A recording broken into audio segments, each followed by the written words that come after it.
Hey everyone, welcome to our Super Bowl preview edition of the Dan and Joe Sports Show. As always, I'm Dan. And I'm Joe. Joe, we want to do our final football lock of the week. We've had a really good time this year. Hopefully, during the college football season and some of the NFL, y'all have made some money either by going to Biloxi or Las Vegas or New Orleans, wherever's the closest place that you can legally make sports bets. The first one that I had, Joe, looking at this Super Bowl game, we discussed all the prop bets that are out there. I think those are mostly for offshore books or online gambling. But if you're going to a regular casino to make bets, these are the ones that are completely readily available on any kind of sports betting app that you have. The line on this game, Joe, in my mind, -1.5 on the Eagles is a very good bet. I mean, in my mind, the Eagles are an infinitely better team than the Chiefs right now. If you look at the way they've dominated teams lately throughout most of the season when Jalen Hurts wasn't injured, and they're just a lot more complete team than the Chiefs are. And especially they have the ability to run the ball, which the Chiefs have not really shown much of a propensity to do this year. I'm not really sure what happened to their excellent running back they had from LSU. I don't know whether he got injured or not, but he hasn't really been showcased this year in the offense. And that's what the Eagles, meanwhile, have been doing with not even great names. Like Gainwell which was a great name for a running back, but not someone that you've really heard of that much. Been really killing folks in the playoffs. And of course, Jalen Hurts has got some really good receivers to throw to, including Devontae Smith, and then of course Goddard at tight end and AJ Brown, a really good trio right there. Really in my mind, the only reason you could possibly justify putting this in 1.5 is the quarterback discrepancy between Patrick Mahomes, who at this point, with Tom Brady retiring, I guess he's been in the most Super Bowls out of anybody now, right? So he's kind of the new face of the league with Brady out. And, Jalen Hurts has had a great season and could potentially win the MVP, especially if he wins this game. But the only reason they could possibly be putting the Eagles, I think, at -1.5 when they have such a great defense and really, are better in pretty much every position is that quarterback difference. But I think the Eagles are such a more complete team that I would definitely lay it on, get a second mortgage on the house, sell the boat, and put all the money on the Eagles to cover -1.5. Yeah, I think it's definitely the Mahomes element and respect is the reason for that, probably from the odds makers. Because you're right, if Mahomes wins the Super Bowl, he has the chance to kind of take the torch from Brady, as Brady's retiring this season. However, in my opinion, he'll never surpass Brady since Brady won the head-to-head Super Bowl matchup against him. But still, I mean, he's got a great chance, to really put his mark on the league. And it's ironically kind of like that Deshaun Watson, Jalen Hurts matchup to some degree, where you felt like Watson single-handedly won it for Clemson. Mahomes trying to do the same thing here for Kansas City. That's a very interesting parallel, Joe. I didn't think about that because when you watch that national championship game between Jalen Hurts and Alabama and Deshaun Watson at Clemson, that really was one of the only matchups where you felt like Clemson was the better team, was Deshaun Watson being just an incredible college quarterback. I will say that he had some pretty good receivers that year too, with Mike Williams, and he had a good running back too. They didn't have the Jags running back then, but they did have another good one that had been there for a while. I can't think of his name right now. But you did still feel like overall probably Alabama had the better team, and Jalen Hurts was the young quarterback. He was a true freshman at that point. And here Jalen Hurts is the young NFL quarterback. He's in his second year in the league. Mahomes, this is his third Super Bowl he's played in. He's kind of the new face of the league in terms of experience when it comes to the Super Bowl. And you feel like, for Jalen Hurts, it's really going to be just managing this team that he has and keeping within himself to win this game. Yeah, I mean, Mahomes has already got more playoff wins than Drew Brees, and he's one off from Brett Favre. He can tie Brett Favre with a win in this game. So it's just kind of crazy. That is crazy, man. I did not know that. That's an amazing stat. I mean, you think about collectively, Brett Favre and Drew Brees probably played 25 years in the NFL.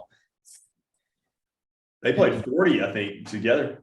Yeah, 40 together. Actually, I mean, shoot, I was thinking about each one of them almost played 25 years in the league almost. So yeah, they probably both. I think they were both in their mid 40s when they retired. So yeah, I would say probably closer to 45 years between the two of them. And yeah, Mahomes got 10 wins. I think Breeze had 9 in the playoffs. Favre had 11. Yes, he's right there. It's crazy. But going back though to what my pick would be for the lock of the week, I don't feel necessarily confident about this, but I would say take the under on the over-under. I think, what did we say? The over-under was like a 50.5 or 50? As a 51.5. 51.5. Yeah, I'll say go under. Don't feel confident about it. I guess the only argument I would make for it is that I think that a lot of times when you see games like this, you don't always see as many points scored as expected. I feel like, the commercial breaks and kind of the start-stop nature of a Super Bowl can sometimes kind of disrupt the offensive rhythm of both teams. Yeah, Joe, I would agree with that. I mean, you're more likely to see like a really ugly Super Bowl. Like, what was that one where the Patriots beat the Rams like 19-9 or whatever? You see games like that more often than you saw the last one that the Eagles won. In fact, the Eagles' only Super Bowl where they beat Tom Brady was like 48-41, somewhere in that range. It was crazy. Brady, I think, threw 505, and you had the Philly special with Nick Foles. 41-33. That was the score of that Super Bowl. I remember that now. And yeah, that was a very high scoring Super Bowl. You don't see many like that. And Joe, what also leads me to think that this could be a very low scoring game, much more so than you would think with these really good offenses, is how great both of these defenses have played lately. I mean, you think about that game last week, Mahomes had a very heroic effort at the end, but his defense kept him in the game for pretty much the entire time, holding down Joe Burrow and the Bengals offense. And then you also think about the way they shut down the Jags. I mean, Trevor Lawrence with a very hot team that was playing really good football couldn't get a lot of points against them. And I think they only ended up scoring 17 against them. And on the flip side, the Eagles defense has just been extremely dominant. I mean, they've given up 14 points in the entire playoffs. And you pair that with the fact that I saw that the Eagles have 3 offensive linemen that are questionable. Now, it looks like their best one, Landon Dickerson, Alabama player, is going to be able to be there, but still he's coming off a little bit of an injury. And I saw Juergens, one of their O-linemen, and then another one is also injured. So there could be some good chances for Chris Jones and that Chiefs defense to, wreak some havoc on Jalen Hurts, who also still might be recovering a little bit. No, that's true, Dan. And on that point, Hurts is a quarterback that's always hard to sack him. Much harder to sack him than Joe Burrow. And I think that it's really interesting when you say Chris Jones for 2 reasons. One, I've heard a lot of people the last week talk about how many players from the state of Mississippi that are in this Super Bowl for both teams. When you think about Chris Jones, A.J. Brown, Fletcher Cox. And when I mentioned Fletcher Cox and Chris Jones, they both played at Mississippi State. You got 2 of the most important pass rushers for both teams, both from the same school. So Mississippi State has a chance, really to be instrumental in this game kind of indirectly. That is interesting.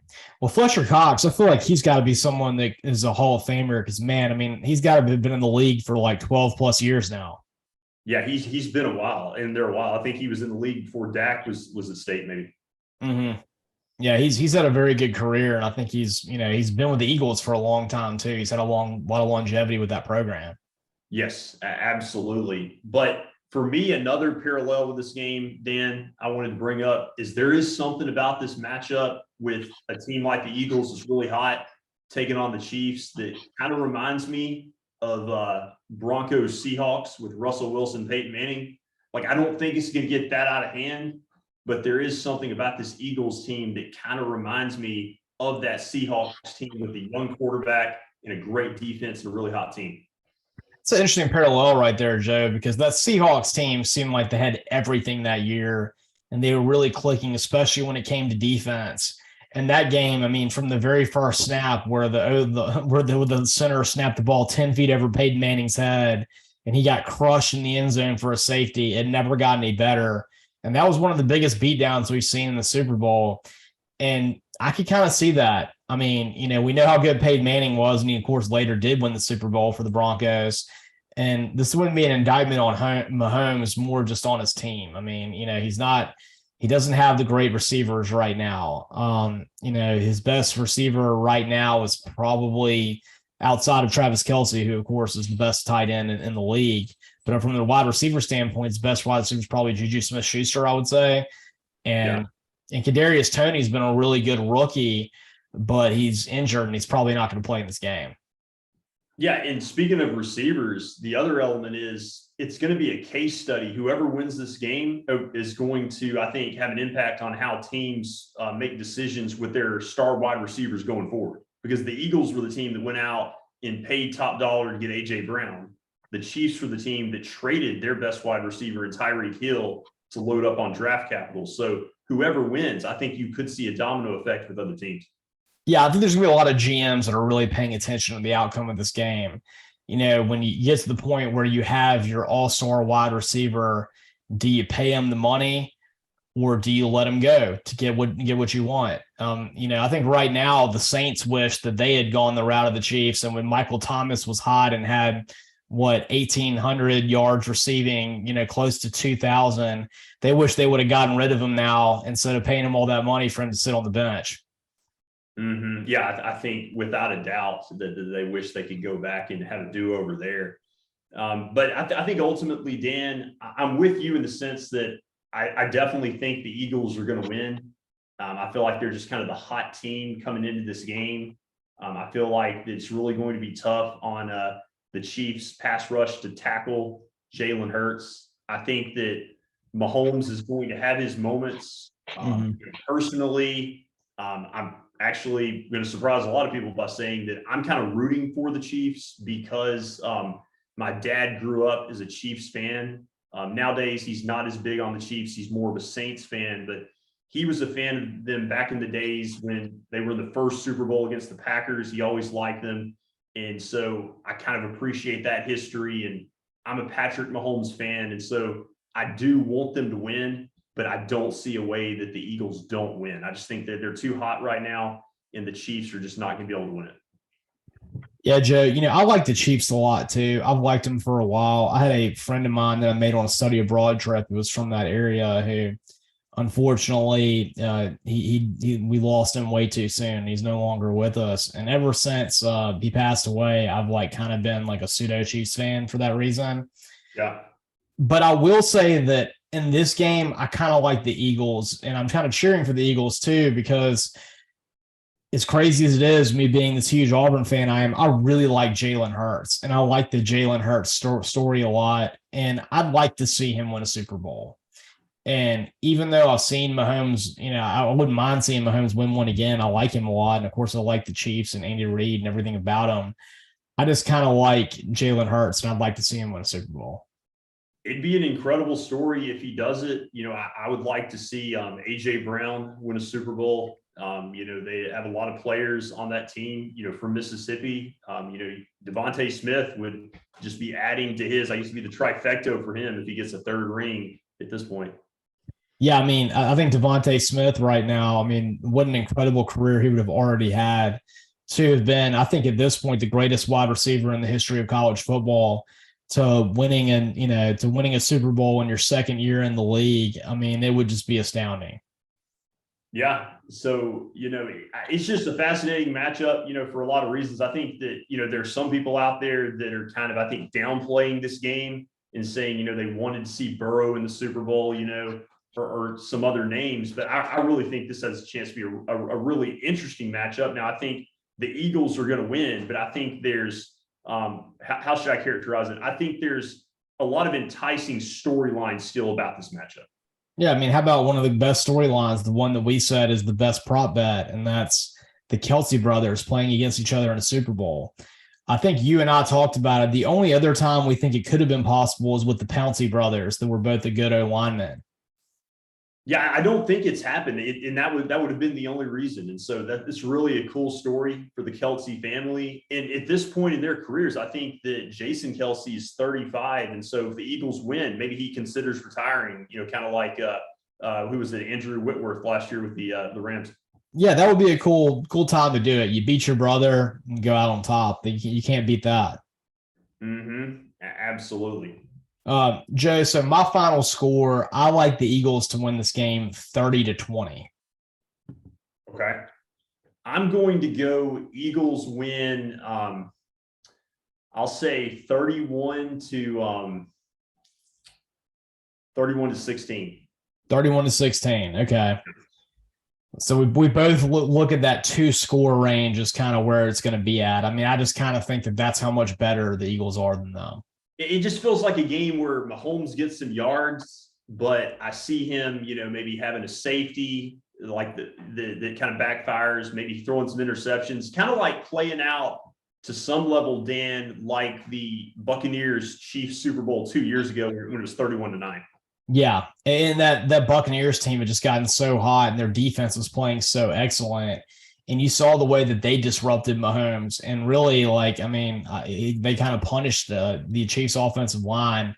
And this defensive line for the Eagles is hitting on all cylinders, and they're going to get some pressure on Mahomes, and he's still not going to be as mobile as he used to be. And so there's going to be some sacks to be had by the Eagles, I think. And he won't, be able to find Tyreek Hill. Like, it takes longer for their offense to develop at times because he's missing Tyreek Hill. He has to run around even more. And, I think his ankle's going to probably be close to 100%, but you got to think it's still kind of maybe in the back of his mind that he doesn't want to get hit again. Oh, definitely. Yeah. I think he's probably going to be releasing the ball a little quicker. And, Kelsey's probably going to have a good game, but the problem is just, such a huge gap between Travis Kelce and the next guy for the Chiefs when, for the Chiefs, like really any game that you could have AJ Brown be the superstar, Devontae Smith be the superstar, or Go Derek can be the superstar too. He's a great tight end. And Miles Sanders, I think he could be a really intriguing player in the game too at running back. Yeah, I mean, Miles Sanders and Gainwell are just so much better than the next options the Chiefs have. And Jerick McKinnon, who's a very good journeyman, don't get me wrong, but I mean, would you even consider him among the top 30 running backs in the league? I wouldn't. Yeah, they've also got a rookie. I think they played some in the playoffs, Pacheco. I think it's definitely expected that the Chiefs will be looking for a running back probably in the draft.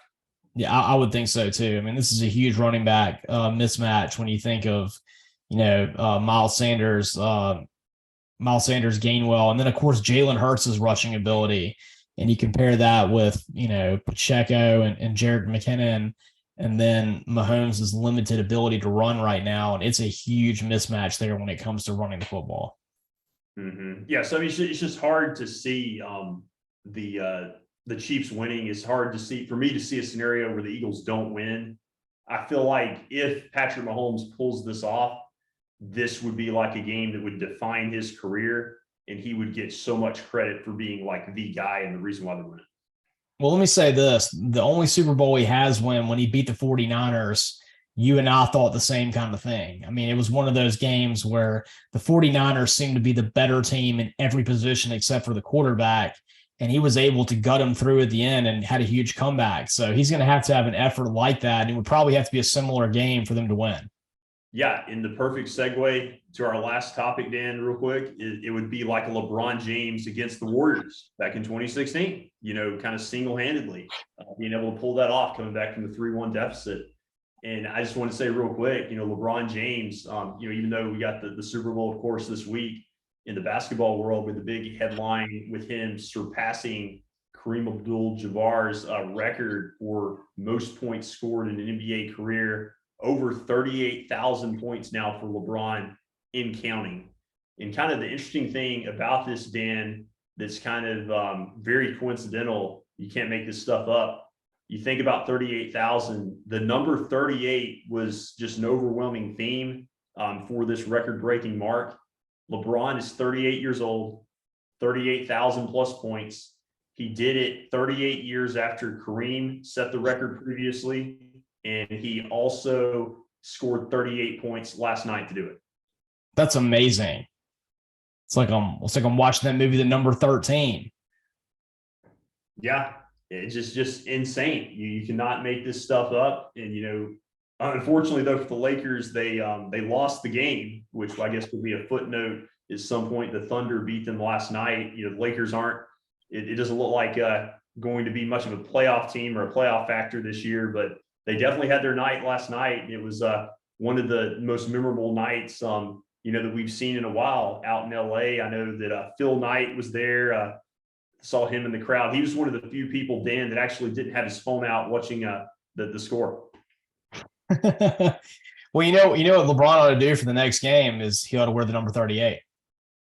He should. That should be his new jersey number, or if his son comes in the league in a couple of years, that should be his jersey number. Yeah, I think that'd be really cool. I mean, that'd be a cool switch for him to make, or for the son to be in there. I mean, isn't that kind of the word, is LeBron wants to wait till he can play with his son in the league and they can have kind of one of those Ken Griffey senior and junior type moments? Yes, absolutely. I think he's trying to hold out for 2 or 3 more years so he can get there and then, retire with whatever team he's drafted by. Well, that's a great story, and what a cool thing to be able to have all those 38s coalesce. And I think that for anybody that wants to say that LeBron is the greatest player of all time, you can make that argument. I disagree. I still go with Jordan, but I understand why you make that argument. He's definitely at least gotten into that level for me. Yeah, he's got all those points, and you think about the pressure that he had coming up. As an athlete, for the last 20 years, even as a teenager, everybody kind of, proclaimed that he was going to be the next guy in the league. He enters the league right after Jordan retires in 2003. And so it's definitely, a lot of credit to him for what his career has become. I also share your opinion about Jordan, but I definitely, a lot of respect to what James has done. I've got a lot of respect, and something he's done too is he didn't get to have that great nucleus of having Phil Jackson and getting to have Scottie Pippen and Dennis Rodman and, all the great players that they had, Steve Kerr. LeBron's had to do it, with the exception of when he had the super team with Miami with Dwayne Wade and everybody. He's had to do it a lot with, going to different teams, and he's won it with the Cavs, he's won it with the Heat, he's won it with the Lakers, and he's done it at all these different places, showing that he's the piece that can get it together. And that's something you can say too. And meanwhile, Jordan was just in this amazing atmosphere. Yeah, like with multiple head coaches too. I know Jordan had some good years with Doug Collins, but it never was the same championship pedigree that they had with Phil Jackson. That's right. And of course, we saw what Phil Jackson did later with Kobe Bryant and Shaquille O'Neal with the Lakers. So Phil Jackson showed that he could do it with more than just Jordan. Meanwhile, we can end with this. We were talking about Patrick Mahomes. Let's end talking about Tom Brady. What has Tom Brady shown? I don't think that Bill Belichick has been able to do it without Tom Brady. No, he hasn't. Tom Brady, as we've talked about before, he solidified his legacy for so many people, winning that 7th championship in Tampa Bay. And I think that, Belichick, it's going to be interesting to see where his career, goes from here. I don't know how much longer he'll be with the Patriots as their head coach. That's right. And that's the only thing that I think you can say about Jordan is you never got to see him go with that other team and actually win the championship. So I think if Jordan could have won with the Wizards, there wouldn't even be any argument. Yeah, it's Brady having 7 and winning it with 2 coaches in 2 places. To me, I think you said it last week when he announced his retirement. You can make a case he's the best player in team sports history. That's right. And if you want to continue listening to the greatest podcast in sports history, you can tune into us next week. We come on every Wednesday. You can catch all of our episodes on Spotify. You, of course, can subscribe to our YouTube channel, the Dan and Joe Sports Show YouTube channel. And you can follow us on Twitter at DJ Sports Show and become a fan of our Facebook fan page. And also, you can follow me on Instagram and see the neat reels that I've posted like I did from the Senior Bowl practices. And as always, I'm Dan. And I'm Joe.